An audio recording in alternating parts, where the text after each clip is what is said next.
The Big Read Dearborn is back, and students at the Michael Berry Career Center are creating a new tabloid entitled Do You Know Poe to help celebrate the kickoff.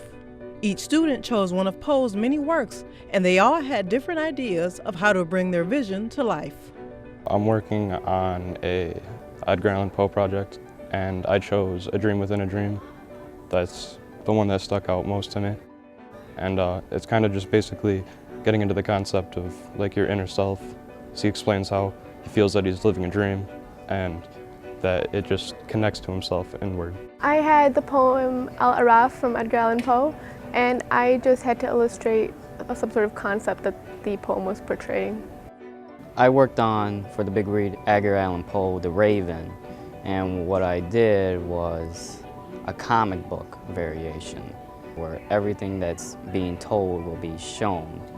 For the tabloid, I worked on Goldbug and El Dorado. Well, Goldbug, I chose it because I really love bugs, so I heard the name and I loved it. And El Dorado, it just sounds like southern and nice, so I like that. My project was the black cat. I illustrated it. I always used to look at books when I was a kid and saw the illustrations that went with it, and I always dreamed of doing it. Some of the students had fond memories of Edgar Allan Poe's work.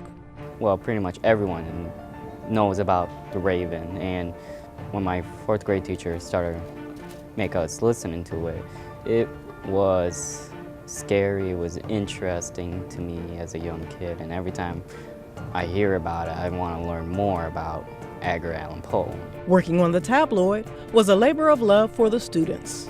I just love the creativeness. I have free range to do anything, to make anything about the story. It's fun. It's not just like sitting down and writing notes like for hours. You're just working and constantly have things to do. There's always new things to do too.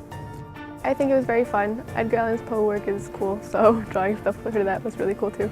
Yeah, I really enjoyed it a lot. The Raven is actually my first comic book I ever created. I want to be a comic book illustrator and all that. So when the Big Read started, this one is a good head start for me. By creating this tabloid, the students hope they can generate newfound interest in Edgar Allan Poe's work. I think that people, even if they're going to read, they could be very visual, and seeing a nice picture could definitely attract them to the library. Maybe the illustrations we made will make it more interesting, make it more nice to read. It made me open to different types of genres, just like Edgar Allan Poe's writing. It's very dark and deep. If you're more into the whole scary suspense, like you want your heart keep pounding, you want that adrenaline rush, it's really interesting. It's so dark, it's so good. The finished tabloid will be available at your Dearborn Public Libraries beginning February 6th at the Big Read Kickoff.